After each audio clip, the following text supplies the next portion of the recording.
ورحمة الله وبركاته.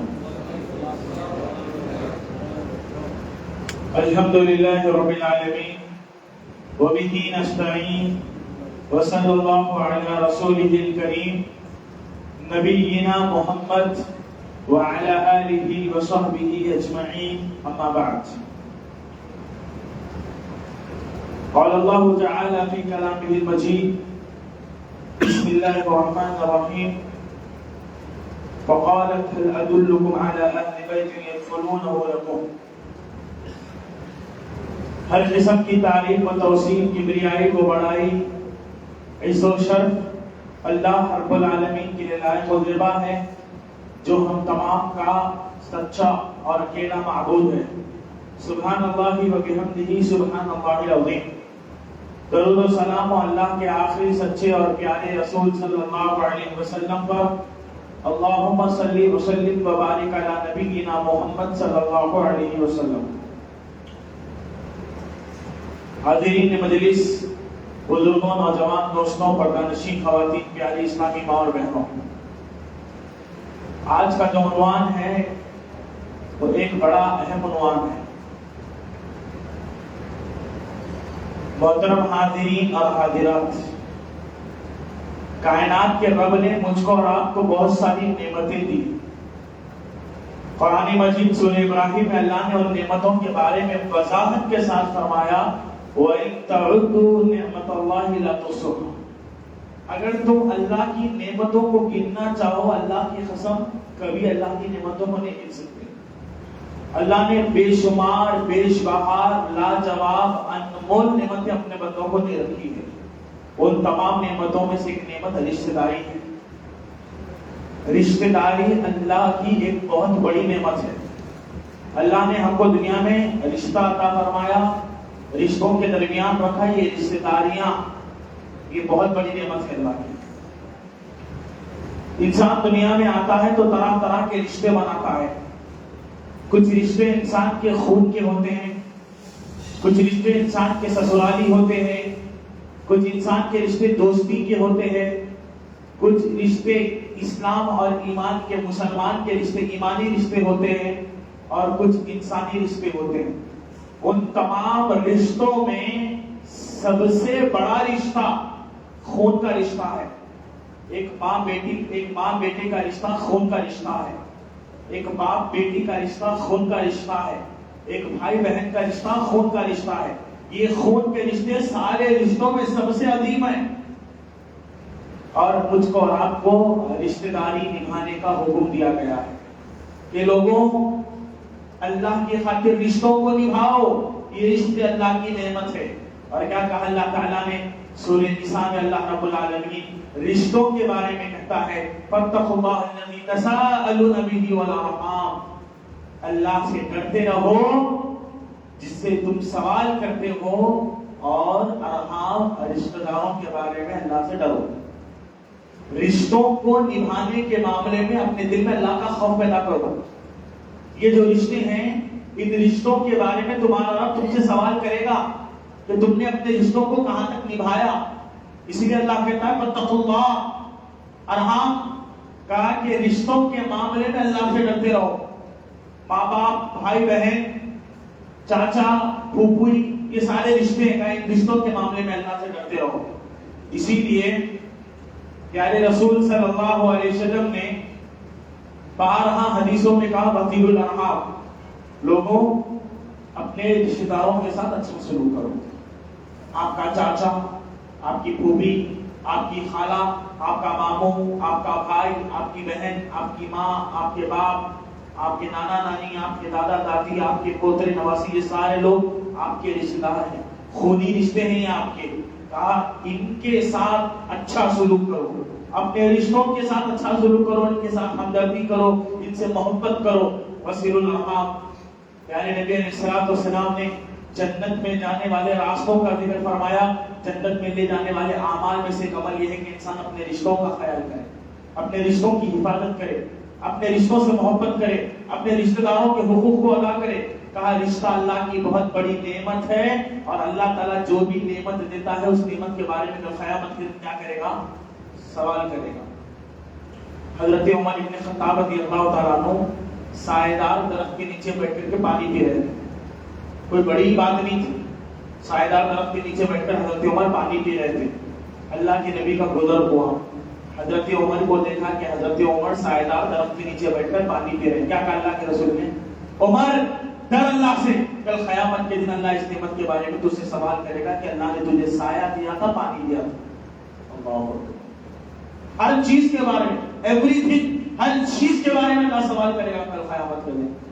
اگر آپ کے باپ کو ناراض کریں گے, اپنی ماں کو ناراض کریں گے, بھائی کو ناراض کریں گے, بہن کو ناراض کریں گے, پھوپھی کو ناراض کریں گے, ماموں کو ناراض کریں گے, چچا کو ناراض کریں گے, رشتوں میں درار لائیں گے, رشتوں کو خراب کریں گے, رشتوں میں نفرتیں پھیلائیں گے, رشتہ داروں کے حقوق کو ادا نہیں کریں گے, ان تمام چیزوں کے بارے میں کل قیامت میں تمہارا رب تم سے سوال کرے گا اس دن جب اللہ بہت غصے میں ہوگا.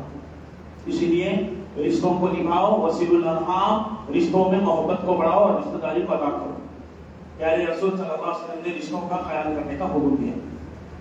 تو خونی رشتوں میں بہت سارے رشتے موجود ہیں. ان تمام رشتوں میں, خونی رشتوں کے اندر موجود رہنے والے تمام رشتوں میں ایک رشتہ بھائی اور بہن کا رشتہ ہے. بھائی اور بہن کا رشتہ. کتنوں کے پاس اپنی سگی بہن ہے؟ ہاتھ اٹھائیں. تقریباً سب کے پاس ہے. بھائی بہن کا رشتہ یہ خون کا رشتہ ہے. بھائی بہن کا رشتہ یہ جذبات والا رشتہ ہے. بھائی بہن کا رشتہ یہ محبتوں والا رشتہ ہے. اللہ اور اس کے رسول نے بھائی اور بہن کے رشتے کی قدر کی ہے اور کہا کہ بھائی بہن کی اور بہن بھائی کے حقوق کو ادا کریں, کیونکہ بھائی بہن کا رشتہ اللہ کی بہت بڑی نعمت ہے. آپ جائیے, بہت سارے لوگ آپ کو ملیں گے جن کے صرف پاس بھائی موجود ہے, بہنیں نہیں ہیں. گھر میں بہنیں نہ ہونے کی وجہ سے وہ بھائی تڑپتے ہیں بہنوں کی محبت کے لیے. کئی گھروں میں ایسی ہیں صرف بیٹیاں موجود ہیں, ان کے پاس بھائی نہیں ہیں. کئی بہنیں ایسی ہیں جو بھائیوں کی محبت کے لیے تڑپتی ہیں. لیکن اللہ نے بن مانگے آپ کو بھائی بہن دونوں دیے ہیں. یہ بھائی بہن کی محبت کی قدر کیجیے, اللہ کی بہت بڑی نعمت ہے. بہن کی قیمت کیا ہوتی ہے اس آدمی سے پوچھے جس کے پاس اپنی سگی بہن کی محبت نہ ملی ہو. اور بھائی کی محبت کیا ہوتی ہے اس بہن سے پوچھے جس کا کوئی بھائی نہیں ہے. اللہ نے بن مانگے مجھ کو اور آپ کو بھائی بہن دیے. اللہ نے اس بھائی اور بہن کی قدر کریں. یہ اللہ کی طرف سے خونی رشتوں میں سب سے بڑا محترم عزتدار اور پاکیزہ رشتہ ہے. بھائی بہن کا رشتہ محبت والا پاکیزہ رشتہ ہے. اس رشتے کی قدر کریں. اللہ تعالیٰ نے قرآن مجید میں ایک بہن کا تذکرہ کیا کہ ایک بہن کا دل اپنے بھائی کے لیے کیسا ہونا چاہیے, ایک بہن اپنے بھائی کے لیے کیسی ہوتی ہے. اللہ نے قرآن مجید میں حضرت موسیٰ علیہ السلام کا واقعہ ذکر کیا. فرعون کے زمانے میں کسی کاہن نے فرعون کو خبر دی تھی کہ تمہاری رسالت میں, تمہارے دور میں, تمہارے دریا, تمہارے شہر میں ایک ایسے بچے پر ایک ایسا بچہ پیدا ہوگا جو تمہاری جو ہے حکومت کو گرانے والا, تمہاری سلطنت کو ختم کرنے والا ہوگا. جیسے اعلان ملا, فرعون نے پیدا ہونے والے ہر بچے کے قتل کرنے کا حکم صادر فرما دیا. جو بھی بچہ پیدا ہوگا اس کا قتل کر دیا جائے. جیسے کہ یہ خبر حضرت موسیٰ علیہ السلام کی والدہ کو ملی کہ فرعون نے پیدا ہونے والے بچے کے قتل کا حکم صادر فرمایا ہے. فرعون کے خوف سے حضرت موسیٰ علیہ السلام کی والدہ نے اپنے ننھے منھے بچے حضرت موسیٰ کو اٹھایا, صندوق میں ڈال دیا, صندوق کو بند کر دیا اور دریا کے حوالے کر دیا. اور کیا کیا اس نے؟ حضرت موسیٰ کی بہن اپنی بیٹی سے کہا اسی ہی جاؤ موسیٰ کی بہن اس صندوق کا پیچھا کرو, دیکھو کہ یہ کہاں جاتا ہے, اس کے ساتھ کیا معاملہ ہوتا ہے. حضرت موسیٰ علیہ السلام کی بہن اس صندوق کو دیکھنے لگی, جاسوسی کرنے لگی کہ وہ صندوق کہاں گیا. کہتے ہیں کہ وہ صندوق دریا میں بہتے ہوئے آیا تو فرعون کے درباریوں نے اس صندوق کو اٹھا لیا, لے کر کے فرعون کے محل میں آئے. دیکھا کہ ایک بچہ ہے تو فرعون نے اس بچے کا یعنی حضرت موسیٰ کے قتل کا حکم صادر فرمایا.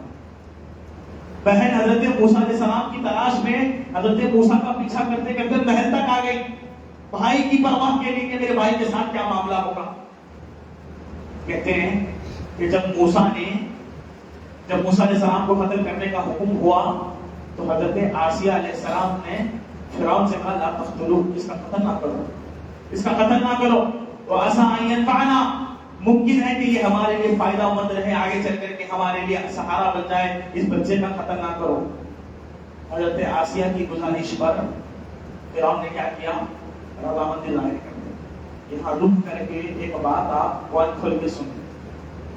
حضرت آسیہ جو نیک عبادت گزار عورت ہے، اس نے فرعون کو مشورہ دیا، کیا کہا؟ تم سب بچوں کا قتل کر رہے ہو، کم از کم اس بچے کو تو چھوڑ دو، ممکن ہے کہ یہ بچہ شاید کہ ہمارے اس محل کے لیے فائدہ مند رہے، ہماری زندگی کے لیے کارآمد ہو جائے۔ فرعون نے آسیہ کی بات کو مان لیا۔ فرعون جبکہ ظالم تھا، ظلم کرنے والا شوہر تھا، کائنات کے شوہروں میں سب سے بدترین شوہر اگر کوئی ہے تو وہ فرعون ہے۔ ظالم بدبخت ہونے کے باوجود بھی اپنی بیوی کے مشورے کو قبول کرتا ہے۔ تو اچھے شوہر ہونے کی علامت یہ ہے کہ وہ بیوی کے مشورے کو کبھی کبھی قبول کر لیا کرے۔ ظالم فرعون نے بیوی کا مشورہ قبول کر لیا۔ کہتے ہیں کہ حضرت موسیٰ کو چھوڑ دیا گیا، قتل نہیں ہوا۔ اب معاملہ یہ تھا کہ اللہ تعالیٰ نے حضرت موسیٰ کی والدہ سے وعدہ کیا تھا کہ ہم تیرے بیٹے کو تیرے پاس لوٹا کے رہیں گے۔ اللہ کے لیے کوئی چیز ممکن نہیں ہے، اللہ کے لیے کوئی چیز ناممکن نہیں ہے کہ اللہ نے تیرے بیٹے کو لوٹا کے رہیں گے۔ حضرت موسیٰ کی بہن جو روز دربار میں موجود ہے، دیکھ رہی ہے کہ وہ معصوم بچہ حضرت موسیٰ دودھ کے لیے تڑپ رہے ہیں، عورتوں کے قریب لے جایا جاتا حضرت موسیٰ کو دودھ پلانے کے لیے۔ اللہ تعالیٰ نے فیصلہ کیا تھا وَحَرَّمْنَا عَلَيْهِ الْمَرَاضِعَ کہ اللہ تعالیٰ نے ساری عورتوں کا دودھ حضرت موسیٰ پر حرام کر دیا۔ موسیٰ کا دودھ نہیں پی سکتے، موسیٰ کسی اور کا، اللہ نے ساری عورتوں پر موسیٰ کے دودھ کو حرام قرار دیا۔ پی نہیں رہے حضرت موسیٰ علیہ السلام دودھ، پریشان ہے، بھائی کو غم میں دیکھ کر کے، بھائی کو پیاسا دیکھ کر کے، بھائی کو محل میں تڑپتا دیکھ کر کے ایک بہن کا دل مچل اٹھتا ہے۔ وہ بہن دربار میں آ کر کے فرعون کے سامنے کہتی ہے فقالت هل ادلکم علی اہل بیت یکفلونہ لکم، کیا میں تم کو ایک ایسی عورت کا پتہ نہ بتا دوں، اگر تم اس بچے کو اس عورت کے پاس لے جاؤ گے ضرور یہ بچہ اس گھر والی کا دودھ پیے گا۔ اپنی ماں کا پتہ بتایا۔ فرعون نے رضامندی ظاہر کر دی، اس کے درباری لے کر کے اس کے ماں کے پاس آیا، حضرت موسیٰ کو اس کی ماں کے حوالے کر دیا۔ حضرت موسیٰ اپنی ماں کا دودھ پینے لگے۔ اس پورے واقعے سے کیا پتا چلا؟ ایک بہن کا کردار اپنے بھائی کی حفاظت کے لیے۔ جب بھائی کو ماں نے صندوق میں ڈال کر کے فرعون کے ڈر سے چھوڑ دیا تو بھائی کا پیچھا کرتے ہوئے ایک بہن ایک دربار میں داخل ہو جاتی ہے، اور دربار میں داخل ہونے کے بعد مکمل نگرانی کرتی ہے اپنے بھائی کے ساتھ کیا معاملہ ہو رہا ہے۔ جب حضرت موسیٰ بھوک سے تڑپ رہے تھے اور اللہ نے جب موسیٰ کے لیے ساری عورتوں کا دودھ حرام کر دیا تو حضرت موسیٰ کی بہن اپنے بھائی کی بھوک اور پیاس کی شدت کو دیکھ کر کے بے چین ہو کر کے اس دربار میں داخل ہو کر کے فرعون سے کہتی ہے کہ میں ایسی عورت کا پتہ بتاؤں گی جس کا دودھ موسیٰ کے لیے۔ اپنے بھائی کو گھر واپس لے کر آنے میں حضرت موسیٰ کی بہن کا کردار۔ ہر بہن ایسی ہونی چاہیے، جب اس کا بھائی پریشانی میں چلے جائے، جب اس کا بھائی تکلیف میں ہو جائے، ہر بہن اپنے بھائی کو تسلی دے، اپنے بھائی کو مصیبت سے نکالنے کے لیے راستے تلاش کرے، اس کو اچھا مشورہ دے۔ حضرت موسیٰ کی بہن کی طرح بہن بنو، تو ویسی بہن بنو جیسے حضرت موسیٰ کی بہن۔ جہاں بہنوں کا کردار تھا وہی تاریخ میں بھائیوں کا بھی کردار تھا۔ کائنات میں بہت ساری بہنوں کو بھائی ملے، لیکن جابر بن عبداللہ جیسا بھائی شاید کہ کائنات میں کسی بہن کو نہ ملا ہو۔ جابر بن عبداللہ رضی اللہ تعالیٰ عنہ صحابی رسول ہے۔ کہتے ہیں جابر بن عبداللہ کے والد حضرت عبداللہ غزوہ احد میں شہید ہو گئے۔ عبداللہ کی 9 بیٹیاں تھیں جو بہت چھوٹی تھی عمر میں، اور ان 9 بیٹیوں کے ایک ہی بھائی تھے جابر رضی اللہ تعالیٰ عنہ۔ حضرت جابر کہتے میرے باپ غزوہ احد میں شہید ہو گئے، میرے باپ نے 9 بیٹیاں چھوڑی، 9 بہنیں تھی میری، اور ان 9 چھوٹی بہنوں کا میں اکیلا بڑا بھائی تھا۔ جابر بن عبداللہ کہتے ہیں کہ جابر بن عبداللہ ایک نوجوان تھے، ابھی جوانی کی عمر کو پہنچے تھے، شباب تھے۔ نکاح کا وقت آیا تو جابر بن عبداللہ نے ایک سیبہ عورت سے نکاح کیا۔ سیبہ یعنی بیوہ عورت، طلاق یافتہ یا بیوہ عورتوں کو سیبہ کہا جاتا ہے۔ ایک بڑی عمر کی بیوہ عورت سے حضرت جابر بن عبداللہ جیسے خوبصورت نوجوان نے شادی کر لی۔ اللہ کے نبی صلی اللہ علیہ وسلم نے حضرت جابر بن عبداللہ سے پوچھا جابر شادی کر لی؟ تو جابر بن عبداللہ نے کہا اللہ کے رسول میں نے شادی کر لی۔ کہا سیبہ سے شادی کی یا باقیہ سے شادی کی؟ یعنی کنواری لڑکی سے شادی کر کے آئے ہو یا سیبہ طلاق یافتہ یا بیوہ عورت سے شادی کر کے آئے ہو یا کنواری لڑکی سے شادی کر کے آئے ہو. جابر بن عبداللہ کہتے ہیں میں نے ایک بڑی عمر کی طیبہ بیوہ عورت سے نکاح کیا ہے. اللہ کے نبی صلی اللہ علیہ وسلم نے کہا جابر تم نوجوان ہو خوبصورت ہو, بہتر ہوتا کہ تم کسی کنواری لڑکی سے شادی کرتے, وہ تمہارے ساتھ کھیلتی تم اس کے ساتھ کھیلتے, دونوں میں مزہ آتا, دونوں اچھا زندگی انجوائے کرتے. تم جوان تھے, تم ایک کنواری لڑکی سے شادی کر. اگر آپ کسی بوڑھے آدمی کو بھی اٹھا کے پوچھیں گے اگر شادی کرنا چاہتا ہے تو وہ بھی کنواری عورت کو پسند کرے گا. کنواری عورت کی صفت اللہ نے تلچھی رکھی ہے. لیکن جابر بن عبداللہ نے ایک سیبہ بیوہ عورت سے شادی کری. رسول اللہ نے پوچھا کیا بات ہے جابر کہ تم نے ایک بیوہ عورت سے شادی کری؟ کہا تھا کہ رسول میرے باپ عبداللہ رضی اللہ تعالیٰ عنہ غزوہ احد میں شہید ہو گئے. میرے باپ کی 9 بیٹیاں ہیں چھوٹی چھوٹی جو میری بہنیں ہیں. کہا میرے باپ کے جانے کے بعد میری بیٹیوں کو سنبھالنے والا کوئی نہیں ہے سوائے میرے. اے اللہ کے رسول میں چاہتا تو کسی کنواری لڑکی سے شادی کر لیتا, لیکن میں نے بڑی عمر کی بیوہ عورت سے محض اس لیے شادی کی تاکہ میں اپنی بیٹیوں کے لیے ایک اچھی ماں کا انتظام کر سکوں. میری بیٹیوں کی صحیح تربیت کے لیے, میری بہنوں کی صحیح پرورش کے لیے میں نے ایک عورت کا انتخاب کیا جو میری بہنوں کو سنبھال سکے گی, جو میری بہنوں کو تربیت کر سکے گی. اگر میں کسی کنواری لڑکی سے شادی کرتا تو وہ کنواری لڑکی میری بہنوں کی ہم عمر ہو جاتی, وہ ان کے ساتھ کھیلتی اور ان میں وہ مقام باقی نہیں رہتا. لہذا میں اپنی بہنوں کے درمیان ایک ماں کی حیثیت سے ایک عورت کے لانا چاہتا تھا, اس لیے میں نے بڑی عمر کی بیوہ عورت سے شادی کر لی. بہن کی فکر میں, بہنوں کی تربیت کے لیے, بہنوں کی محبت کے لیے جابر بن عبداللہ نے اپنی خواہش کو قربان کر دیا. کنواری کے بدلے ایک بڑی عمر کی عورت سے شادی کر لی. یہ بھائی کا احسان نہیں تو اور کیا ہے, یہ بھائی کی محبت نہیں تو اور کیا ہے. ایک بھائی کے لیے ضروری ہے کہ وہ لمحہ لمحہ اپنی بہن کے لیے قربانیاں پیش کرے. ایک بھائی اپنی بہن کی عزت کے لیے اپنی جان دے دے. ایک بھائی اپنی بہن کی محبت کے لیے اپنی خواہشات کو چھوڑ دے جیسے جابر بن عبداللہ نے چھوڑ دیا. کون نہیں چاہتا جوانی کی عمر میں کنواری عورت سے شادی کرنا. جابر بن عبداللہ نے محض اپنی بہنوں کی تربیت اور ان کو ماں کا پیار ملے اس لیے بڑی عورت کی عمر سے شادی کر لی. یہ جابر بن عبداللہ اپنی بہنوں کے ساتھ احسان ہے. اور حقیقت یہی ہے کہ جب باپ کا انتقال ہو جاتا ہے, باپ کے دنیا سے چلے جانے کے بعد بڑا بھائی اپنی بہنوں کا ذمہ دار ہے. جو محبت ایک باپ اپنی بیٹی کو دیتا تھا باپ کے جانے کے بعد ایک بھائی کی ذمہ داری ہے کہ باپ کی طرح اپنی بہن کو پیار کرے, اپنی بہن کی ضرورت کا پورا خیال کرے, اپنی بہن سے ویسی محبت کرے جیسا باپ ایک بیٹی سے محبت کرتا ہے. آپ اپنی بہنوں سے محبت کیجیے. باپ کے جانے کے بعد ایک بھائی اپنی بہن کا ذمہ دار ہوتا ہے. باپ کے جانے کے بعد ایک بھائی اپنی بہن کا ولی ہوتا ہے.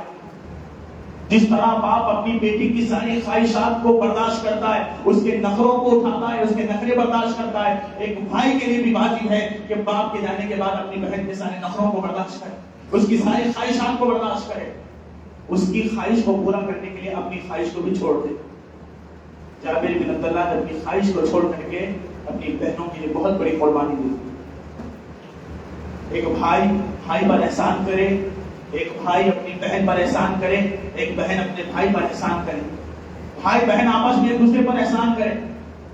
معلوم ہے کہ کائنات میں بہت سارے بھائی شاید ایک دوسرے پر احسان کرتے ہیں, کرنا بھی چاہیے, لیکن کائنات کا ایک بھائی ہے جس نے اپنے بھائی پر اتنا بڑا احسان کیا, اللہ کی قسم قیامت کی صبح تک کوئی بھائی کسی بھائی پر اتنا بڑا احسان نہیں کر سکتا.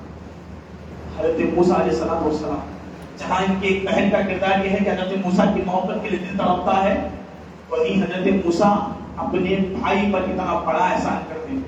حضرت موسیٰ علیہ السلام کو اللہ نے کہا اے موسیٰ اذهب الى فرعون انه طغى, اے موسیٰ فرعون کے پاس جائیے, فرعون بڑا سرکش ہو چکا ہے, بیکار ہو چکا ہے, بڑا بدبخت ہو چکا ہے, آپ فرعون کے پاس جائیے, اس کی سرکشی کو دور کیجیے, اس کے سامنے اللہ کی توحید پیش کیجیے. حضرت موسیٰ علیہ السلام نے دعا کیا رب اشرح لي صدري ويسر لي امري واحلل عقدة من لساني يفقهوا قولي. اے اللہ میرے سینے کو تیرے دین کے لیے کھول دے, میرے معاملات کو میرے لیے آسان کر دے, میری زبان میں لکنت ہے یا ربی میں صحیح نہیں بول پاتا. اس کے بعد کیا کہا موسیٰ علیہ السلام نے, اے اللہ میرا بھائی ہے ہارون جو مجھ سے بولنے میں بڑا اچھا بولتا ہے, بڑی اچھی روانگی کے ساتھ اچھا بولتا ہے. اے اللہ موسیٰ دعا کرتا ہے اے اللہ میں تجھ سے دعا مانگتا ہوں وَاجْعَلْ لِي وَزِيرًا مِّنْ أَهْلِي ہارون اخی، اے اللہ میں تجھ سے دعا مانگتا ہوں میرے بھائی ہارون کو میرے ساتھ کر دے، میرے بھائی ہارون کو نبوت دے دے۔ حضرت ہارون نبی نہیں تھے، اللہ نے حضرت ہارون کو نبی نہیں بنایا تھا، وہ عام انسانوں میں سے تھے، لیکن حضرت ہارون کی محبت میں اللہ کے وہ نبی حضرت موسیٰ دعا کرتے ہیں اللہ میں بولنے میں اتنا اچھا نہیں ہوں، میرا بھائی بڑا زبردست بولتا ہے، میری مدد کے لیے میں فرعون کے دربار میں جاؤں گا، میں بولوں گا تو اس کی ترجمانی میرا بھائی کرے گا، اے اللہ میرے بھائی کو میرے ساتھ کر دے، نبوت دے دے۔ اللہ نے حضرت موسیٰ کی دعا قبول کر لی اور نبوت کا جو عظیم منصب تھا وہ حضرت ہارون کو دے دیا، کہا اللہ کی قسم آج سے ہارون کے اللہ کا نبی۔ یہ احسان نہیں تو کیا ہے، ایک عام آدمی کو بھائی کی محبت کے نبی بنا دیا ہے، یہ حضرت موسیٰ کا ہارون پر احسان ہے۔ تعریف کی اللہ کے سامنے اپنے بھائی ہارون کی۔ اگر آپ کا بھائی کمزور ہے آپ اپنے بھائی کا سپورٹ کیجیے، اور اگر آپ کا بھائی اچھی صلاحیت رکھتا ہے کسی معاملے میں تو لوگوں کے سامنے اس کے لیے سفارش کیجیے۔ اللہ کے سامنے حضرت موسیٰ نے سفارش کی، اے اللہ میرے بھائی کے پاس اچھی صلاحیت ہے، نبوت دے دے۔ ایک بھائی کا بھائی پر احسان ہے، بھائی بھائی پر احسان کرے، بھائی بہن پر احسان کرے۔ میں کہہ رہا ہوں کہ بہن ہونی چاہیے تو حضرت موسیٰ کی بہن جیسی بہن ہو، اور اگر بھائی ہونا چاہیے تو کوئی حضرت موسیٰ جیسا بھائی ہو، جابر بن عبداللہ جیسا بھائی ہو، جنہوں نے اپنی بہنوں کی محبت کے لیے بہت بڑی بڑی قربانیاں پیش کی۔ آج سوال یہ ہے کہ ہمارا اپنے بھائیوں سے کیا تعلق ہے، ہماری اپنی بہنوں سے ہمارا کیا تعلق ہے۔ آج ہمارا بھائی کمزور ہے، غریب ہے، درد میں، تکلیفوں میں، مصیبتوں میں، لیکن ہم اپنی زندگیوں میں مست ہیں۔ وہ ہمارا خون کا رشتہ ہے، ایک ماں باپ کی اولاد ہے، مگر بھائی کی پرواہ ذری بھی ہمارے دلوں میں نہیں ہے۔ ہماری بہن شادی کر کے سسرال چلی گئی، جیسے گھر سے چلی گئی گویا کہ نعوذ باللہ اس کا جنازہ چلا گیا، ہم اپنی بہن کو فون کر کے اس کی خیریت نہیں پوچھتے۔ بہن جب گھر آتی ہے تو اس کا استقبال نہیں کرتے، بہن گھر آتی ہے تو تکلیف محسوس ہوتی ہے۔ بہن سسرال میں کس حالت میں کوئی خبر گیری نہیں، چلی گئی تو چلی گئی۔ آج ہمارا اپنے بھائی بہنوں کے ساتھ کیا رویہ ہے، کیا اسلام یہی تعلیم دیتا ہے؟ میں اپنے بھائی کے ساتھ، آپ اپنے بہن کے ساتھ کیا کر رہے ہیں؟ قرآن مجید میں اللہ تعالیٰ نے بھائی بہنوں کے حقوق بیان کیے تاکہ ایک معاشرے میں اچھا نظام قائم ہو سکے۔ جو قوم اپنے سگے بھائی کی ہمدرد نہیں ہو سکتی، اللہ کی قسم وہ قوم کسی دوستی میں وفادار نہیں ہو سکتی۔ مانا کہ دنیا میں بہت سارے بے وفا بھائی بھی ہوتے ہیں، بے وفا بہنیں بھی ہوتی ہیں، لیکن ہر کوئی بے وفا نہیں ہوتا۔ ہم مسلمان ہیں، اسلام ہمارا مذہب ہے، اللہ کی کتاب ہمارے لیے ہدایت ہے۔ اللہ تعالیٰ نے اصول بیان کر دیا، محبت کے رشتوں کو جینے کا طریقہ اللہ نے بیان کر دیا۔ ایک بہن اپنے بھائی سے سچی محبت کرے، بھائی سے کیسی محبت ہونی چاہیے۔ امام ابن حجر اسقلانی بہت بڑے عالم دین ہیں۔ امام ابن حجر فتح الباری صحیح بخاری کی شرح ہے، بلوغ المرام کے کئی کتابوں کے مؤلف، بہت بڑے عالم دین محدث امام ابن حجر رحمہ اللہ 55 کی عمر میں تھے، ان کی والدین کا انتقال ہو گیا، ماں باپ دونوں کا انتقال ہو گیا، دونوں کا انتقال ہو گیا۔ معاملہ یہ ہوا، ابن حجر رحمہ اللہ خود کہتے ہیں میرے پاس میری ایک بہن تھی جو مجھ سے 3 سال بڑی تھی، ماں باپ کا انتقال ہو گیا ہے، میں ابھی چھوٹی عمر میں تھا، میری 3 سال مجھ سے 3 سال بڑی میری ایک بہن تھی۔ کیا کہتے ہیں امام ابن حجر، کانت بی مرۃ رفیقۃ محسنہ، کہتے ہیں میرے پاس میری ایک بہن تھی جو مجھے بڑا محبت دیا کرتی تھی، میرے لیے بڑی نرم تھی، احسان کرنے والی میری بہن تھی۔ اور میری بہن وکانت قاریہ، قرآن پڑھنے والی تھی، میری بہن مجھے قرآن سکھایا کرتی تھی۔ امام ابن حجر اپنی بہن کے احسانات کا ذکر کرتے ہیں، میرے ماں باپ کے جانے کے بعد میری بڑی بہن نے مجھے پالا، مجھے کھلایا، مجھے پلایا، ماں جیسی محبت تھی، مجھے قرآن پڑھنا سکھایا، میرے ساتھ بڑی ہمدرد تھی، مجھ پر احسان کرتی تھی۔ امام ابن حجر اپنی بہن کا احسان ذکر کرتے ہوئے کہتے ہیں اللہ اکبر وَهِيَ أُمِّي بعد أُمِّي، وہ میری بہن تو تھی مگر میری ماں کی طرح تھی۔ ماں کے جانے کے بعد، میری ماں کے جانے کے بعد میری بہن میری ماں کی طرح میرا ساتھ سلوک کرتی تھی۔ اگر آپ بڑی بہن ہیں، ہماری بہنیں درس سن رہی ہیں، اگر آپ گھر کی بڑی ہے، اگر آپ کے چھوٹے چھوٹے بھائی ہیں، ایک بڑی بہن کا فرض یہ ہے کہ وہ اپنے چھوٹے بھائیوں کو اپنی ماں کی طرح پیار کرے. اگر آپ گھر کے بڑے بھائی ہیں تو بڑے بھائی کا یہ فرض بنتا ہے کہ اپنی چھوٹی بہنوں کو باپ جیسا پیار کرے. یہ بھائی بہن کا رشتہ محبتوں والا، جذبات والا رشتہ. یاد رکھیے، اگر ایک بھائی اپنے بہن کے حق کو ادا نہیں کرے گا، ایک بہن اپنے بھائی کے حق کو ادا نہیں کرے گی، کل قیامت کے دن اللہ تعالیٰ ایسے بھائیوں سے ان کی بہنوں کے بارے میں سوال کرے گا. اور ایسی بہنیں جنہوں نے اپنے بھائیوں کا حق ادا نہیں کیا، اللہ ایسی بہنوں سے سوال کرے گا. فَوَرَبِّكَ لَنَسْأَلَنَّهُمْ أَجْمَعِينَ. تیرے رب نے ربوبیت کی قسم کھا کر کہا ہے تمہارا رب کل قیامت کے دن ضرور ضرور ان سے سوال کرے گا. بھائیوں تم تیار رہنا، تمہاری بہنوں کے متعلق اللہ سوال کرے گا. تمہاری بہنیں راتوں میں روتی رہی، تکلیف میں تھی، اس کو ضرورت تھی، بھائی کے سہارے کی ضرورت تھی، بھائی کی محبت کی ضرورت تھی. تمہاری بہن رو رو کر اللہ سے دعائیں مانگتے رہی، اس کے آنسو کا خطرہ رائے گا نہیں جائے گا. اللہ تعالیٰ کے قیامت کے دن اس کے آنسو کے بارے میں بھائی سے سوال کرے گا. اور اگر ایک بہن بے وفا ہو کر کے اپنے بھائی کو تکلیف دیتی ہے تو وہ بہن تیار رہے، بھائی کو جو تکلیف دی ہے اللہ تعالیٰ اس بھائی کے دل کی درد کی تکلیف کے بارے میں قیامت کے دن بہنوں سے سوال کرے گا. یہ خون کا رشتہ ہے، اس رشتے کی قدر کریے، رشتوں کو جوڑیے، محبت کے ساتھ رہیے. پیارے نبی صلی اللہ علیہ وسلم نے فرمایا کہ تم رشتوں کو جوڑا کرو، رشتوں کو جوڑنے میں بھلائی ہے، رشتوں کو جوڑنے میں خیر ہے. جو رشتوں کو توڑے گا اس کا ایمان مضبوط ہوگا. اللہ کے نبی علیہ الصلوۃ والسلام نے فرمایا لا يدخل الجنۃ قطاع، رشتوں کو توڑنے والا اللہ کی قسم جنت میں نہیں جائے گا. یہ حدیث صرف سن کر چھوڑنے کی نہیں ہے، اللہ کی قسم جنت میں نہیں جائے گا وہ جو رشتوں کو توڑے گا. جو رشتوں کو توڑے گا اللہ اس کو توڑ کے رکھ دے گا. جو رشتوں میں خلل پیدا کرے گا اللہ تعالیٰ اس کے دل کو خراب کر دے گا. رشتوں کو جوڑیے. رشتوں کو قطع کرنے والا، بہن سے ایک غلطی ہو جاتی ہے یا بھائی سے ایک غلطی ہو جاتی ہے، بھائی بہن ایک دوسرے سے ناراض ہو جاتے ہیں، بات چیت تعلقات ختم، سال گزر گئے، رمضان چلا گیا، عید آ گئی، ملاقات رہی ہے دونوں میں. اللہ کی قسم اس معاملے میں اللہ سے ڈریے جو رشتوں کو ختم کر دے گا. رشتوں سے تعلق، یہ رشتہ اللہ کی نعمت ہے، اس نعمت کے بارے میں پوچھا جائے گا.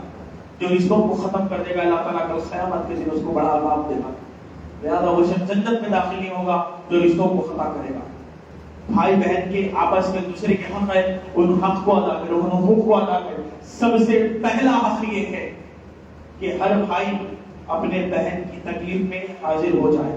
اگر آپ کی بہن پریشان ہے، اللہ کی قسم آپ کی بہن کی پریشانی میں آپ سپورٹ کیجیے. چاہے آپ کی بہن کنواری ہو، شادی شدہ ہو، اگر آپ کو معلوم چل جائے، پتا چل جائے، یہ علم ہو جائے کہ آپ کی بہن تکلیف میں ہے، ایک بھائی کا فرض یہ ہے کہ بہن کی تکلیف میں بغیر اس کے شریک ہو جائے. نفرتیں ہیں، تکلیف ہے، ناراضگی ہے، وہ بعد میں. لیکن اگر آپ کی بہن کو آپ کی ضرورت ہے، اگر آپ کی بہن مشکل میں ہے، تکلیف میں ہے، اللہ کی قسم یہ بھائی کے اوپر واجب ہے، یہ بھائی کا حق ہے کہ وہ بہن کی تکلیف میں بہن کا سپورٹ کرے.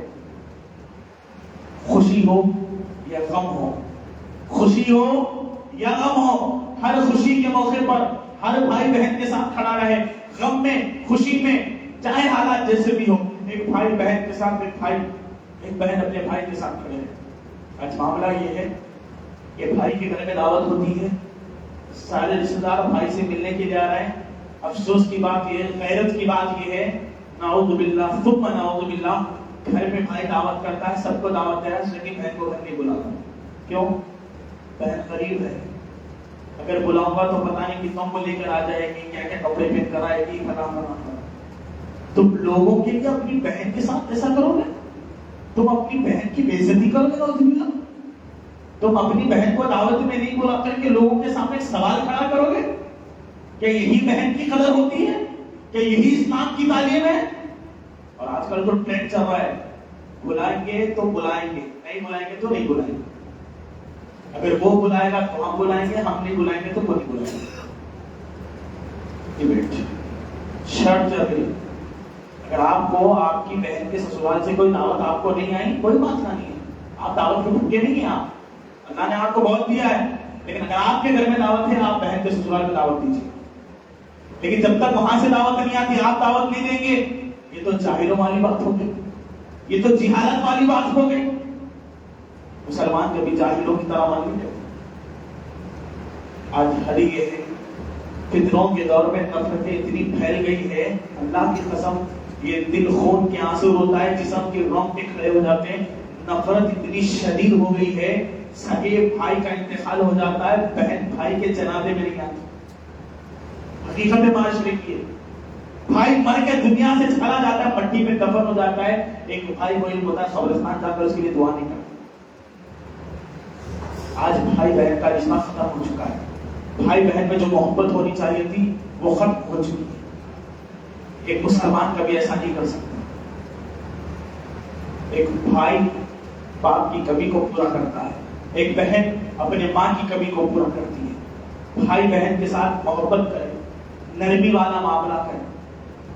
کبھی دیکھا ہے کہ کسی باپ نے کسی بیٹی کو مار دیا ہو؟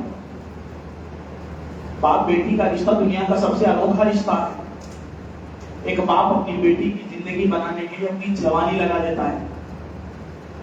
اور بہت ظالم قسم کے لوگ ہوتے ہیں جو اپنی بیٹیوں کی قدر نہیں کرتے.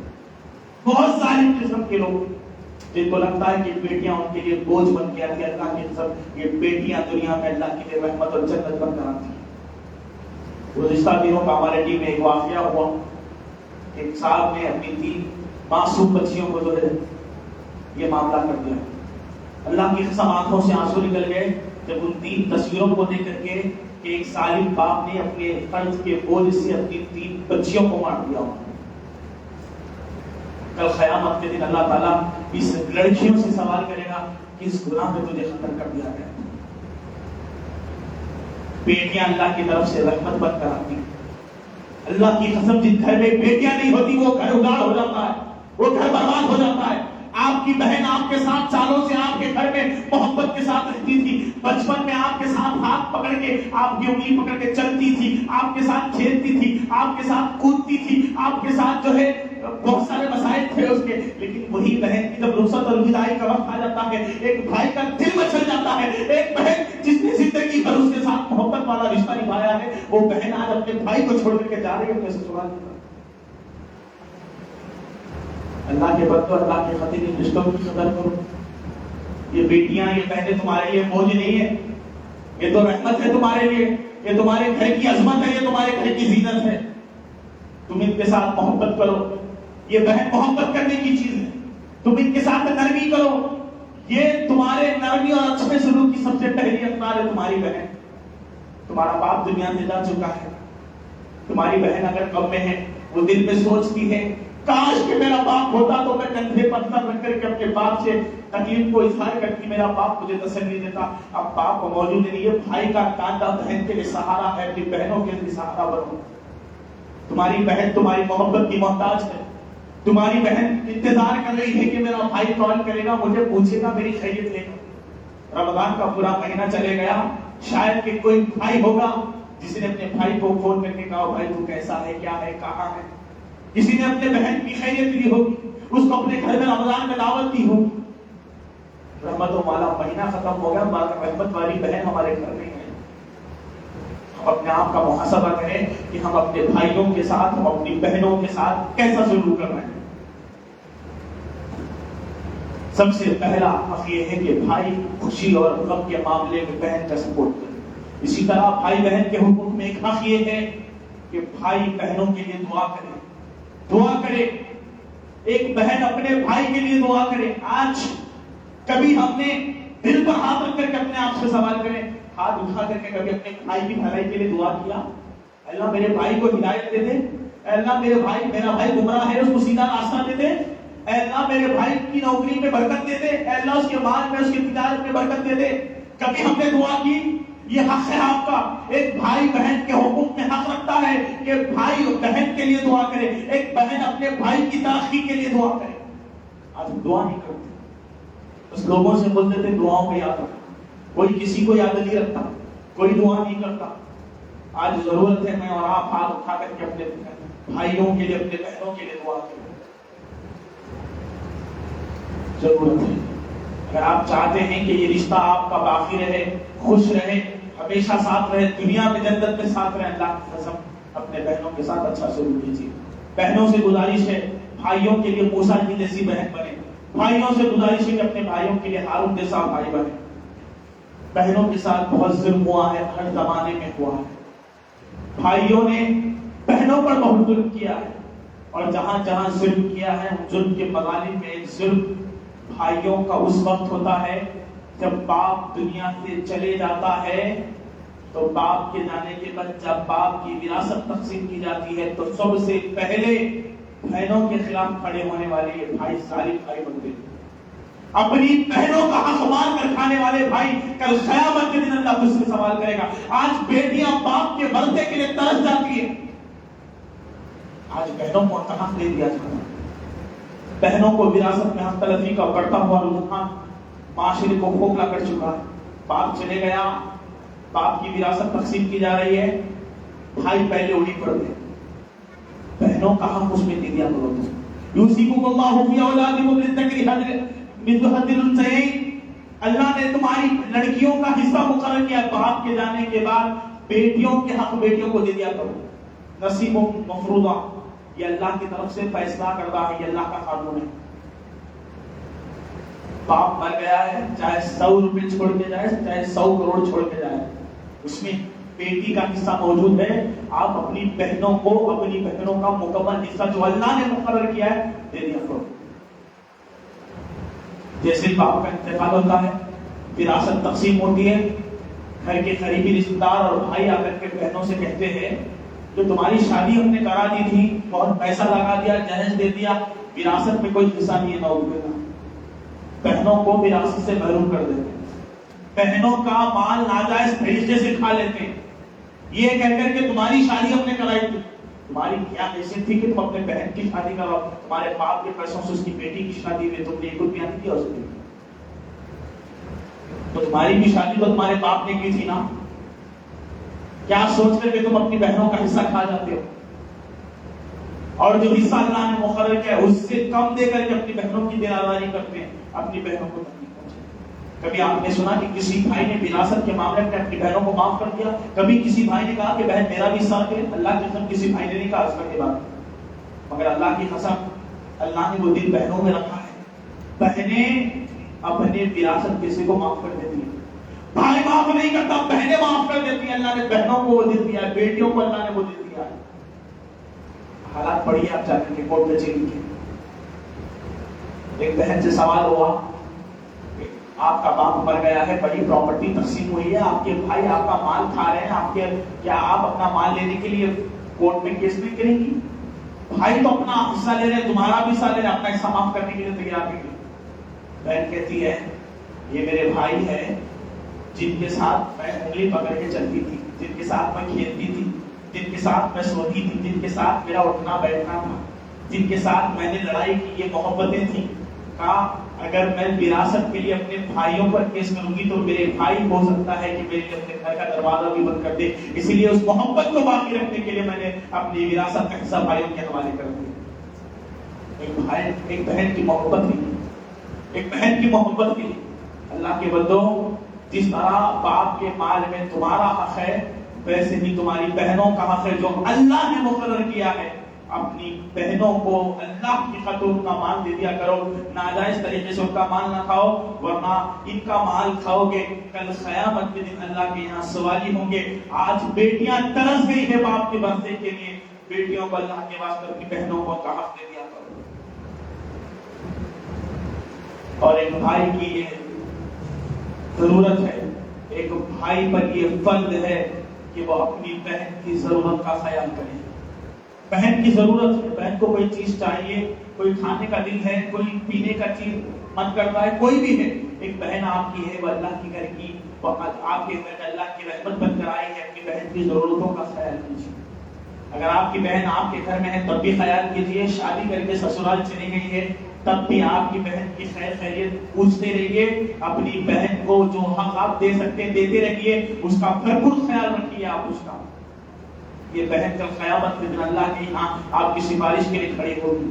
یقین مانیے اپنی بہنوں کی ضرورت کا، ان کی مجبوری کا خیال کریے، ان کے ساتھ اچھا سلوک کیجیے، ان کے ساتھ نرمی کیجیے، ان کے ساتھ محبت بنائیے، ان کے ساتھ اپنے رشتے کو مضبوط بنائیے۔ اور اگر ان کے خاندان میں جب آپ کی بہن شادی کر کے سسرال چلی جاتی ہے، سسرال میں لڑائی جھگڑے ہو جاتے ہیں، شوہر بیوی میں لڑائی جھگڑا ہو جاتا ہے، آپ کی بہن بہنوں میں جھگڑا ہو جاتا ہے، ڈھال بن کر کے بہن کا دفاع کیجیے، اپنی بہن کا دفاع کیجیے، دونوں میں صلح کرانے کی کوشش کیجیے، دونوں میں محبت کو بڑھانے کی کوشش کیجیے، رشتے کو قائم رکھیے۔ اور یاد رکھیے جو بھائی اپنی بہن کو اس کے شوہر کے خلاف بھڑکائے گا، اللہ کی قسم جہنم کی آگ میں جائے گا۔ یہ آگے تذکرہ کرو گے اچھا، اللہ کی خاطر اس رشتوں کو تذلیل نہ کرو، اپنی بہنوں کا حق ادا کرو۔ آپ نے وہ حدیث سنی کہ رسول اللہ صلی اللہ علیہ وسلم نے فرمایا کہ جس کی 3 بیٹیاں ہوتی ہیں اور ایک باپ اپنی 3 بیٹیوں کی اچھی پرورش کرتا ہے، ان کے اچھے نام رکھتا ہے، ان کو اچھا کھلاتا ہے، ان کی دینی تربیت کرتا ہے اور ان کے اچھے گھر میں شادی کرتا ہے، تو ایسے باپ کے لیے اللہ نے جنت کا وعدہ کیا۔ جس کی 3 بیٹیاں ہوں، 3 بیٹیوں کی اچھی پرورش کرتا ہے، اچھا کھلاتا ہے، اچھے گھر میں شادی کرتا ہے، نبی نے جنت کی بشارت دی۔ صحابہ رسول نے پوچھا اللہ کے رسول اگر 2 بیٹیاں ہوں تو اللہ کے نبی کہنا اگر کسی کی 2 بیٹیاں، 2 بیٹیوں کی بھی اگر اچھی پرورش کرتا ہے تو اللہ جنت دیتا ہے۔ باپ کے جانے کے بعد اگر آپ کی بہنیں ہیں تو ایک بھائی ذمہ دار ہے، اگر اللہ کی قسم ایک بھائی اپنے بہن کی اچھی پرورش کرے گا، اپنی بہن کو حلال اچھی کمائی کھلائے گا اور اچھے گھر میں اپنے بہن کی شادی کرے گا، تو جو بشارت اللہ نے باپ کو دی تھی وہ بھائی کو بھی ملے گی۔ ایک بہن کی وجہ سے ایک بھائی بھی جنت میں جائے گا۔ اگر اللہ نے آپ کو بہنیں دی ہیں، بہنوں کی اچھی پرورش کیجیے، ان کو اچھا کھلائیے، ان کی ضرورتوں کو پورا کیجیے، ان کے ساتھ نرمی اور محبت کا معاملہ کیجیے، اچھے گھر میں ان کی شادی کیجیے۔ یقین مانیے اس عمل کی وجہ سے اللہ تعالیٰ آپ پر جنت کا وعدہ کرتا ہے۔ بھائیوں کے لیے جنت ہے جو اپنی بہنوں کی اچھی پرورش کرتے ہیں۔ اور یاد رکھیں بے حیائی سے، برائی سے سب کو بچانا ہے۔ کنتم خیر امۃ اخرجت للناس تأمرون بالمعروف وتنہون عن المنکر، تم سب سے بہترین امت ہو جو لوگوں کے لیے پیدا کی گئی ہو، لوگوں کو بھلائی کی طرف بلاتی ہو، برائی سے روکتی ہو۔ اگر بہن برائی کرتی ہے تو بھائی کا فرض ہے بہن کو برائی سے روکنا، اور اگر بھائی برائی کرتا ہے تو بہن کی ذمہ داری ہے کہ بہن بھائی کو برائی سے روکے۔ آپ بڑے بھائی ہیں، گھر کے بڑے ہیں، آپ بہنیں غلط کرتی ہیں، بہنوں کو برائی سے روکیے۔ آپ اللہ کے نبی علیہ السلام نے فرمایا ثلاثۃ لا يدخلون الجنہ، 3 قسم کے لوگ ایسے ہوں گے جو کبھی جنت میں داخل نہیں ہوں گے۔ مزید حدیث میں اللہ کے نبی نے فرمایا کہ 3 قسم کے لوگ ایسے ہوں گے جن کو اللہ تعالیٰ کل قیامت کے دن نظر رحمت سے نہیں دیکھے گا، ان کے گناہوں کو معاف نہیں کرے گا، ان کو جنت میں بھی داخل نہیں کرے گا۔ اللہ کے نبی نے کہا 3 قسم کے لوگ، ان میں سے ایک کا تذکرہ کرتے ہوئے اللہ کے نبی نے فرمایا دیوس، دیوس مردوں کو اللہ تعالیٰ کل قیامت کے دن جہنم کے حوالے کرے گا۔ دیوس کون ہے؟ دیوس ہر وہ مرد ہے جو اپنے گھر کی عورتوں میں، چاہے ماں ہو، چاہے بیوی ہو، چاہے بیٹی ہو، چاہے بہن ہو، کہا ہر وہ مرد جو اپنے گھر کی عورتوں میں برائی کو دیکھتا ہے، بے حیائی کو دیکھتا ہے، اس کے باوجود بھی نہیں روکتا، اللہ کی قسم اس مرد کو دیوس کہا گیا۔ اور اللہ کے نبی نے کہا دیوس پر جنت حرام ہے، جنت کی خوشبو بہت دور تک آتی ہے۔ اللہ کے نبی نے فرمایا دیوس مر جاتا ہے، جنت کی خوشبو بھی نہیں سوکھ سکتا۔ ہر وہ مرد، ہر وہ بھائی دیوس ہے جو بہن کو برائی کرتے ہوئے دیکھے مگر بہن کو نہ روکے۔ یاد رکھیے بھائی کا یہ طریقہ ہے کہ بہن کو بے حیائی سے، برائی سے، گناہوں سے روکے، دیوس میں نہ داخل ہو جائے، ورنہ ہر وہ مرد دیوس، اور دیوس پر جنت اللہ نے حرام قرار دی ہے۔ اسی لیے اپنی بہنوں کے ساتھ اچھا سلوک کریں۔ اگر آپ کی بہنیں اپنی گھر میں ہیں تو اچھی بات ہے، آپ ان کے ساتھ اللہ نے موقع دیا ہے، آپ خوب ان کا خیال کریں، خوب محبت کریں، خوب ان کے ساتھ مذاق کریں، خوب ان کے ساتھ اچھے رشتے کو جمائیں۔ یہ بہن جب ودا ہو کر کے ہمیشہ کے لیے اپنے سسرال چلی جاتی ہے، یہ لمحہ ایک بھائی محبت کرنے بھائی کے لیے بڑا تکلیف کا ہوتا ہے۔ ایک بھائی اپنے بہن کی جدائی کو برداشت نہیں کرتا، اور جب ایک بہن اپنے سسرال چلی جاتی ہے اور سسرال جانے کے بعد آپ کی بہن کو بہت ساری تکلیفوں کا سامنا کرنا پڑے گا۔ ایک گھر چھوڑ کر کے ایک نئے گھر میں داخل ہوتی ہے، اب تک ایک الگ زندگی جی رہی تھی، اب ایک الگ زندگی جیے گی، اب تک اپنی مرضی سے جی رہی تھی، اب کسی کی مرضی کے مطابق زندگی جیے گی۔ وہ بہن جب جاتی ہے آپ اس بہن کی زندگی سسرالی زندگی میں اس کے معاملات میں دخل اندازی دیں، آپ کی بہن سے اس کی حالت اور اس کی کیفیت معلوم کرتے رہیں، کیونکہ وہ آپ کا خون ہے، وہ آپ کا خونی رشتہ ہے۔ آپ اپنی بہن کو ہمیشہ خوش رکھیں۔ ایک بھائی کی یہ ضرورت، یہ خواہش ہونی چاہیے کہ اس کی بہن ہمیشہ اسے خوش رہے۔ اور یاد رکھیں، اگر آپ کی بہن اور بہنوئی میں لڑائی ہو جاتی ہے یا اسی طرح بھائی بھابھی میں لڑائی ہو جاتی ہے، تو یاد رکھیں اگر دو جوڑے لڑ لیتے ہیں تو ایک مومن کا کام یہ ہوتا ہے دونوں کو ملانے کی کوشش کرتا ہے۔ میاں بیوی اگر لڑ لیتے ہیں تو میاں بیوی کو ملانے کی کوشش کی جائے، مگر افسوس یہ ہے کہ آج گھر کی نند بھابھیوں کے خلاف اپنے بھائیوں کے سامنے زہر بنتی ہے، بھائی کے سامنے اس کی بیوی کی عزت کی دھجیاں اڑاتی ہے، اور یہی کام کچھ بھائی کرتے ہیں، اپنی بیوی کے سامنے اپنے ہی بہنوئی کی برائی بیان کرتے ہیں تاکہ رشتوں میں نفرتیں آئیں، رشتوں میں دراڑیں آئیں۔ یاد رکھیے یہ رشتوں کو توڑنے والا عمل اللہ کی قسم تمہیں کبھی جنت میں نہیں لے جائے۔ رشتوں کو جوڑیے، دو محبت کرنے والوں کو ملائیے۔ اگر ناراض ہو گئے شوہر بیوی، اگر آپ کے بھائی بھابھی یا اسی طرح آپ کی بہن بہنوئی ناراض ہیں تو ان کو ملانے کی کوشش کیجیے، ان کو ایک دوسرے کے خلاف بھڑکانا، ان کو الگ کرنا، ان کو الگ کر کے ان کی نوبت کو طلاق تک لے آنا اللہ کی قسم یہ بہت بڑا گناہ ہے جس کی سزا آپ کو بھگتنا ہے۔ پیارے نبی علیہ الصلوۃ والسلام نے ایک حدیث میں دھمکی دیتے ہوئے کہا لیس منا من خبب امرأۃ علی زوجها، اللہ کے نبی نے فرمایا وہ آدمی ہم میں سے نہیں ہے، ہم میں سے نہیں ہے مطلب وہ مسلمان نہیں ہے۔ اللہ کی قسم پیارے نبی نے فرمایا وہ آدمی مسلمان نہیں ہے، لیسا منا، وہ ہم میں سے نہیں ہے جو اپنی بیوی، جو اپنے بہن کو اس کے شوہر کے خلاف بھڑکائے، وہ آدمی ہم میں سے نہیں ہے جو کسی بھی عورت کو اس کے شوہر کے خلاف بھڑکائے۔ میاں بیوی کو ایک دوسرے کے خلاف بھڑکانا یہ اپنے ایمان کو ختم کرنے والا معاملہ ہے، لہذا اس سے اپنے آپ کو بچا کے رکھیں۔ اور یاد رکھیں خون کا رشتہ ہے، آپ ایک ماں باپ کی اولاد ہیں، غلطیاں ہو جاتی ہیں، مسائل بہت ہیں، ایسے کون سا مسئلہ ہے جس کا حل نہیں؟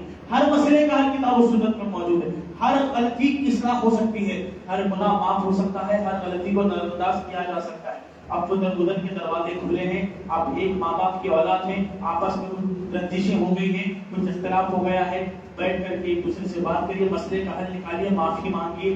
خون کے رشتوں میں اللہ نے بڑی محبت رکھی ہے، اس رشتوں کی قدر کیجیے، اس رشتوں کو پامال مت کیجیے۔ اللہ تعالیٰ سے دعا ہے کہ اللہ تعالیٰ ہم تمام کو بھائی بہن کے حقوق کو ادا کرنے کی توفیق عطا فرمائے۔ اے اللہ ہمیں اپنی بہنوں سے، اپنے بھائیوں سے سچی محبت کرنے کی توفیق عطا فرمائے۔ اے اللہ ہمیں اپنی بہنوں کا حق ادا کرنے کی توفیق عطا فرمائے۔ اے اللہ اگر ہم نے اپنی کسی بھائی یا بہن کو تکلیف پہنچائی ہے، معافی مانگ کر کے اس کے دل کو سکون پہنچانے کی توفیق عطا فرمائے۔ آمین وآخر دعوانا الحمد للہ رب العالمین۔ السلام علیکم ورحمۃ اللہ وبرکاتہ۔ آج کے کچھ سوالات ہیں۔ شیخ محترم، میرا سوال یہ ہے کہ اگر کوئی شخص عشاء کی نماز چھوڑ جائے، اگر کسی شخص کی عشاء کی نماز چھوٹ جائے تو کیا وہ تراویح میں آ کر عشاء پڑھ سکتا ہے؟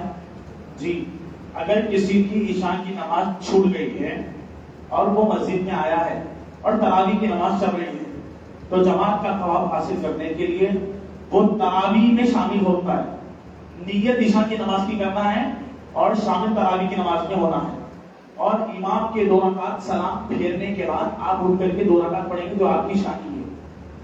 تنہا نہیں پڑھیں گے، اگر مسجد میں جماعت چل رہی ہے، امام صاحب تراویح پڑھا رہے ہیں تو تراویح میں شامل ہو کر کے آپ اپنی عشاء کی نماز کو مکمل کریں گے۔ یہ مناسب اور درست طریقہ ہے۔ اس کی دلیل یہ ہے کہ ایک مرتبہ عبداللہ ابن مسعود رضی اللہ تعالیٰ عنہ نے نماز پڑھائی، نماز پڑھانے کے بعد اللہ کے رسول عبداللہ ابن مسعود سے کہا کہ ایک اور جگہ جاؤ اور یہی نماز پڑھاؤ۔ اب چونکہ آلریڈی یہ نماز پڑھا چکے تھے تو اللہ کے نبی نے کہا تم نفل نیت کرو اور تمہارے پیچھے جتنے مقتدی ہوں گے وہ فرض کی نیت کریں گے، لہذا امام اور مقتدی کی نیتیں الگ ہو سکتی ہے، لہذا اگر کسی کی عشاء کی نماز چھوٹ جاتی ہے تو وہ تراویح میں شامل ہو کر کے عشاء پڑھ سکتا ہے۔ میرا سوال یہ ہے کہ آج کل کے بچے کھانا کھاتے وقت موبائل دیکھتے ہیں، یہ کرنا صحیح کرنا ہے کیا؟ معاملہ یہ ہے بچے کھانا کھاتے وقت موبائل دیکھتے ہیں، اس کے سب سے اصل بڑے ذمہ دار ماں باپ ہیں۔ اگر میں یہ بولوں تو شاید کہ جھوٹ نہیں ہوگا کہ اب بچے کھانا دے کر نہیں کھاتے، بڑے بھی فون دے کے کھانا کھاتے ہیں۔ حقیقت ہے، حقیقت ہے، فون کی اتنی لت اور عادت ہو گئی ہے، بچے تو بچے اب بڑے بھی فون دے کر کے کھانا کھاتے ہیں۔ یاد رکھیے، ماں باپ بچوں کے لیے نمونہ ہے، آپ جیسا کریں گے اولاد ویسی کرے گی۔ بچہ ہے وہ سمجھ نہیں ہے اس کو، آپ جیسے کریں گے وہ ویسے کرے گا۔ اگر آپ زندگی میں کبھی اس کے سامنے فون یوز نہیں کریں گے، وہ آپ سے کبھی فون نہیں پوچھے گا۔ لیکن اگر آپ اس کے سامنے بیٹھ کر کے ماں باپ کنٹرول دیتے رہیں گے، بیٹی کو بیٹے بیٹا کھیل لے، تو ہرگز کھیلنے والا نہیں آپ کا بیٹا، وہ آپ کے ساتھ کھیلے گا اچھی طریقے سے۔ اس کا حل یہ ہے کہ آپ بچے کو بچپن سے موبائل سے دور رکھیں اور اس کے سامنے بے فضول کا موبائل استعمال نہ کریں، اس کے ہاتھ میں آسانی کے ساتھ موبائل نہ دیں۔ معاملہ یہ ہے کہ آج کی مائیں بھی بڑی کمزور ہو چکی ہے، کام کرنا ہے گھر کا، بچہ چپ نہیں بیٹھتا، موبائل دے دو، گھر کا کام کرو، تو یہ قوم کی حالت ہو چکی ہے۔ لہذا اپنے آپ کو بدلیں، جب آپ اپنے آپ کو بدلیں گے آپ کی اولاد بدلے گی۔ عید کی نماز خواتین گھر میں پڑھ سکتی ہے یا نہیں پڑھ سکتی؟ عید کی نماز صرف عیدگاہ میں ہوتی ہے، یہاں وہاں جہاں عید کی نماز ہوتی ہے، اس کے علاوہ گھر میں عید کی نماز پڑھنا جائز نہیں ہے۔ جس طرح جمعہ پڑھنا جائز نہیں ہے، اس طرح عید پڑھنا بھی جائز نہیں ہے۔ جو شخص نشہ آور چیز پیتے تو اس کی کمائی حلال، بیچتے، جو شخص نشہ آور چیز بیچتے ہیں تو کیا ان کی کمائی حرام ہے یا حلال ہے؟ ظاہر سی بات ہے، حرام کمائی کی کمائی حرام ہی ہوگی۔ اگر آپ پان ڈبہ چلاتے ہیں، پان ڈبے میں اگر آپ کے گٹکا سگریٹ بیڑی ہے، اگر آپ وہ بیچتے ہیں تو یقیناً وہ کمائی آپ کی حرام کی، بالاتفاق حرام کی۔ اب یہ اس کی الگ بات ہے کہ آپ سونف بھی بیچتے ہیں، میٹھا پان بھی بیچتے ہیں، حلال ہے نہیں، حلال حرام مل جانے کے بعد وہ مکمل حرام ہو گیا ہے، حلال کی گنجائش باقی نہیں ہے۔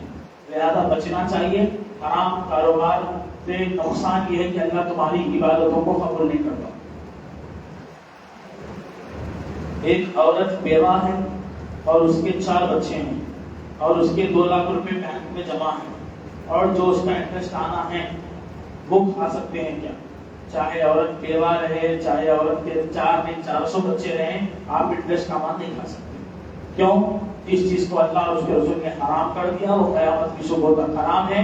حرام کو کسی بھی صورت میں حلال نہیں بنایا جا سکتا۔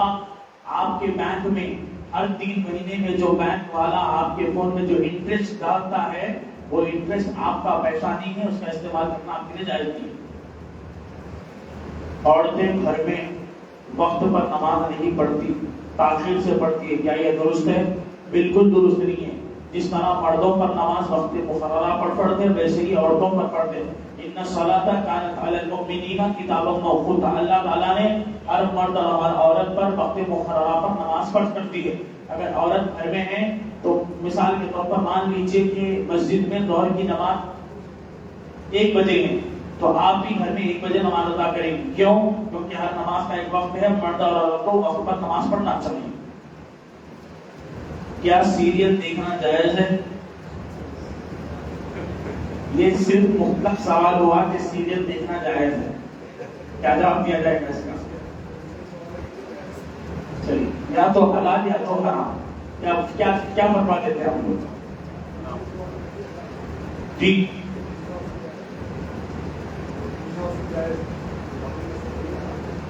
دیکھیے، اگر کوئی سیریل ہے یا کوئی ویب سیریز ہے، یہ اصلی حالات پر یا سمجھیے کہ کچھ عبرت بتانے کے لیے یا آپ کی زندگی کو تبدیل کرنے کے لیے کوئی اچھی سٹوری بنا کر کے پیش کی جا رہی ہے، تو ممکن ہے کہ آپ دیکھ سکتے ہیں، لیکن بچنا رہتا ہے۔ ورنہ ہوتا یہ ہے کہ آپ سیریل دیکھنے کے بعد وہ سیریل آپ کو گانوں تک لے جائیں گے، وہ گانے آپ کو فلم تک لے جائیں گے، وہ فلم آپ کو تھیٹر تک لے جائے گی، وہ تھیٹر آپ کو زنا تک لے جائے گی، وہ زنا آپ کو جہنم تک لے جائے گی۔ اب کون دیکھتے ہیں، کتنا دیکھ رہے ہیں، کیا کر رہے ہیں، اس سے ہم کو کوئی لینا دینا نہیں ہے۔ ہر کوئی اپنے بارے میں اللہ کو جواب دینے والا ہے۔ تو ہم اپنے اعمال کی فکر کریں، فلاں مول صاحب دیکھتے، وہ انکل دیکھتے، وہ چچا دیکھتے، اسے ہم کو پرواہ نہیں۔ جو چیز میں بتایا نا حرام ہے بچنا چاہیے۔ سیریل کا نقصان یہ ہے کہ اس میں غیر محرم کی تصویریں آتی ہیں، ظاہر سی بات ہے۔ اب فتنوں کے دور میں اتنا گر چکے ہیں ہم، بغیر ریلس دیکھ کے آج ہمارے نوجوانوں کا دن نہیں گزرتا۔ اتنی ریلس میں کتنی عورتیں آتی ہیں جو ہمارے لیے غیر محرم ہے، حرام ہے دیکھنا ان کے لیے۔ بہرحال فطروں کے دور میں اللہ سے ڈر کے دعا کرتے رہے کہ اللہ فطروں سے بچائے۔ تو کوئی بھی سیریل آپ کے لیے دیکھنا جائز نہیں ہے، الا یہ کہ کوئی موٹیویشنل بات اگر آپ کے سامنے بیان کی جا رہی ہے تو اس کو یہاں تک سنا جا سکتا ہے۔ اگر امام سری نماز میں کوئی لمبی سورت پڑھے اور مقتدی کی رکعت ختم ہوئی تو کیا مقتدی کوئی اور دوسری سورت پڑھ سکتا ہے کیا؟ جی پڑھ سکتا ہے۔ دیکھیے امام صاحب ظہر کی نماز پڑھا ہے، ظاہر سی بات ہے ظہر کی نماز میں آواز سے نہیں پڑھی جاتی۔ اب امام صاحب ظہر کی نماز میں سورہ فاتحہ ختم کر کے اب سورہ بقرہ پڑھنا چاہ رہے ہیں، 4 صفحے سورہ بقرہ پڑھنا چاہ رہے ہیں تو رکعت لمبی ہو جائے گی۔ پیچھے مقتدی کیا کیے، سورہ فاتحہ پڑھنے کے بعد قل هو اللہ احد پڑھ لی۔ امام صاحب کیا پڑھ رہے ہیں، سورہ بقرہ پڑھ رہے ہیں۔ اب انہوں 2 سیکنڈ کے اندر ختم کر دی اپنی رکعت کو، لیکن امام صاحب ابھی کنٹینیو ہے، رکعت پڑھ رہے ہیں ابھی۔ تو ہم کو کیا کرنا چاہیے، تو ہم کو مزید اور سورہ پڑھنا چاہیے۔ کب تک؟ جب تک امام صاحب رکوع نہیں کرتے، جب تک امام صاحب رکوع نہیں کرتے ہم کو بھی پیچھے کچھ نہ کچھ پڑھنا چاہیے، کچھ نہ کچھ مطلب سورہ پڑھنا چاہیے، کچھ بھی اور بھی تو سورہ پڑھنا چاہیے۔ جیسے ہی امام صاحب رکوع کرتے ہیں وہیں پر آپ بھی کر کے رکوع کرتے ہیں۔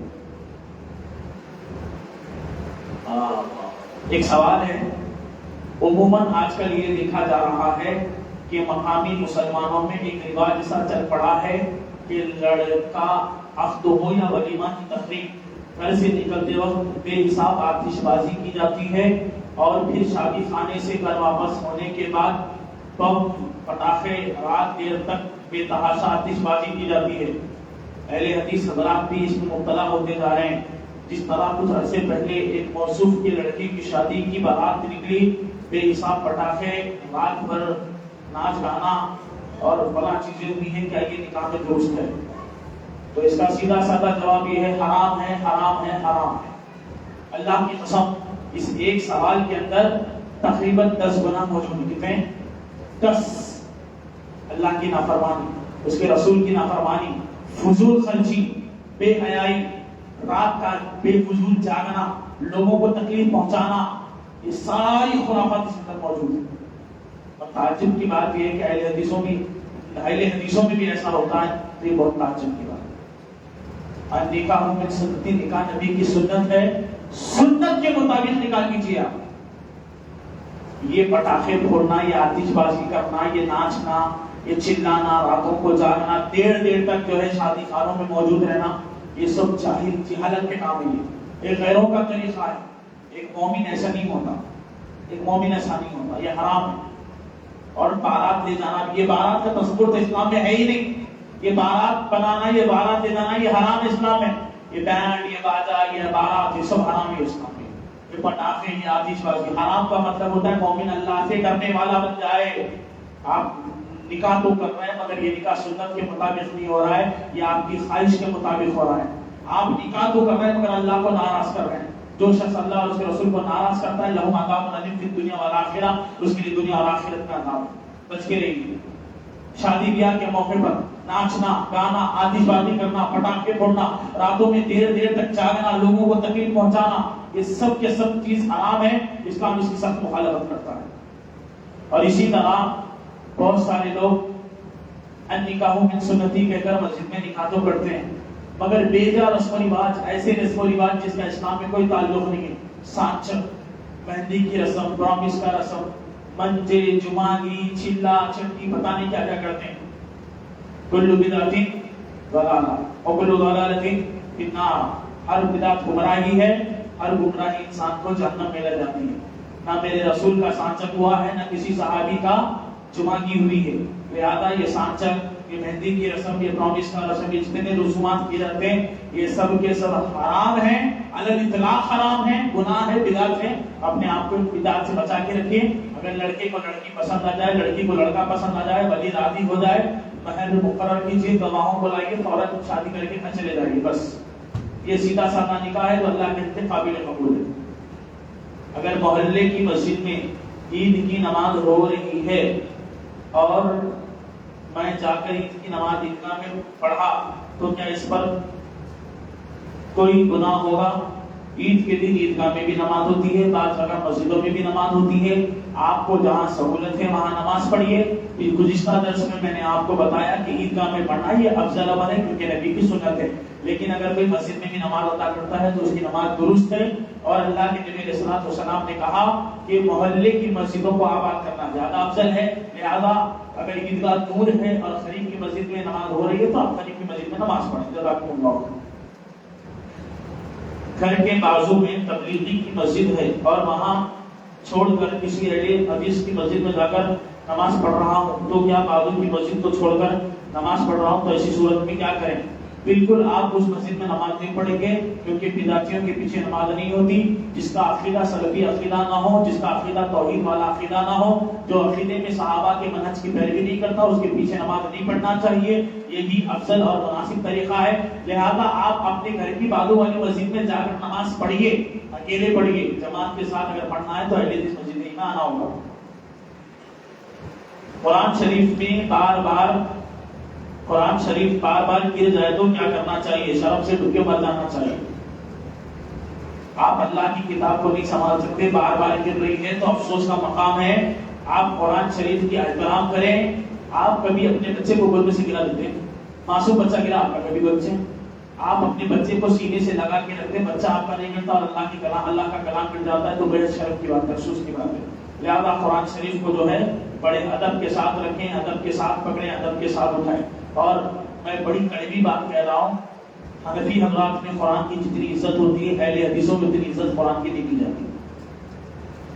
میں ایک مدرسے میں گیا حنفیوں کے، اللہ کی قسم میں نے وہاں دیکھا مدرسے میں اوراق المحترمہ نام کے باکس بنے ہوئے تھے، جہاں پر اگر قرآن کا کوئی پیپر پھٹ جاتا ہے یا کوئی اردو کے الفاظ اگر کوئی زمین پہ گرے پڑے ہوتے ہیں تو بچے اٹھا کر کے اس ڈبے میں ڈال دیتے۔ اتنا اہتمام قرآن کو سینے سے لگا کر رکھنا، قرآن کو یا بڑا اہتمام۔ اگر اہل حدیثوں میں بڑا معاملہ ہے، قرآن کو پھینکا جاتا ہے، پتہ نہیں کہاں کہاں رکھتے تھے، قرآن کی بڑی بے حرمتی کرتے ہیں، اللہ معاف فرمائے۔ صحت اگر نماز کے بارے میں سست ہو جائے تو کیا پڑھنا چاہیے؟ کیا صحت اگر نماز کے بارے میں سست ہو جائے تو کیا کرنا؟ سوال سمجھنا آپ لوگ؟ اگر یہ کسی کا سوال ہے یہاں موجود ہے تو ان کے سوال کے لیے کیا آپ نے کیا سوال کیا؟ مجھے تو سمجھ میں نہیں آیا۔ صحت اگر نماز کے بارے میں سست ہو جائے تو کیا پڑھنا چاہیے؟ جی، طبیعت اگر نماز میں سست ہو جائے تو کیا پڑھنا چاہیے؟ تو بھی تب بھی سوال غلط ہو جائے گا، یا تو لکھنے والے کی غلطی ہے یا تو بولنے والے کی غلطی ہے۔ اگر ایسا سوال ہے کہ سستی کی وجہ سے اگر نمازیں چھوٹ جا رہی تو کیا کرنا چاہیے، آنا چاہیے، کیا پڑھنا چاہیے؟ دیکھیے میں نے اس سے پہلے ایک مرتبہ ایک واقعہ آپ کو سنایا۔ حضرت عبداللہ ابن عمر نے اپنے باپ عمر سے کہا کہ ابا جان نماز کا وقت ہو گیا چلیے۔ حضرت عمر نے اپنے بیٹے عبداللہ سے کہا کہ آپ چلو میں آ رہا ہوں۔ حضرت عبداللہ مسجد چلے گئے، نماز پڑھ لی۔ حضرت عمر اپنے کاروبار میں اپنی کھیتی باڑی میں اتنا مصروف تھے کہ تاخیر ہو گئی۔ جب مسجد آئے تو دیکھا کہ نبی سلام پھیر چکے ہیں۔ دروازے کے پاس کھڑے ہو کر حضرت عمر رونے لگے۔ نماز کے بعد عبداللہ ابن عمر نے پوچھا ابا جان روتے کیوں؟ کہا عمر نے آخرت برباد کر دی، نماز چھوڑ کر کے، نماز میں تاخیر ہو گئی، جماعت چھوڑ گئی، کہا حضرت عمر نے آخرت برباد کر دی۔ میں اور آپ چستی اور کاہلی کی وجہ سے اگر نمازوں میں تاخیر کریں گے تو یقین مانیے اللہ کے یہاں آپ کو سوال کا جواب دینا ہے، کیونکہ اللہ کے نبی نے فرمایا اول ما یحاسب به العبد یوم القیامۃ الصلاۃ، قیامت کے دن سب سے پہلا سوال نماز کا ہوگا۔ لہذا اپنے آپ کو بچا کے رکھیں، نمازوں کی پابندی کریں، چاہے حالات جیسے بھی ہو، جماعت کے ساتھ پہلی صف میں نماز ادا کرنے کی کوشش کریں۔ سبحانک اللہم و بحمدک، اشہد ان لا الہ الا انت، استغفرک و اتوب الیک۔